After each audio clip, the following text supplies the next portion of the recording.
போட்டீங்க கையாலாகாத பிள்ளைய பெற்று கண்ணீரை விட்டீங்க அடுத்த ஒரு ஜென்மத்தில நீங்க என் புள்ளைய பொறக்கணும்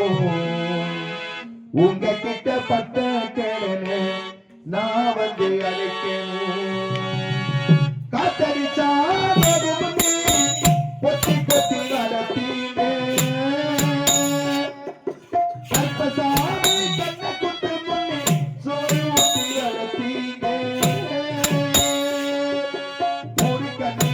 பத்திடு முன்னே சுத்தி சுத்தி போட்டீங்க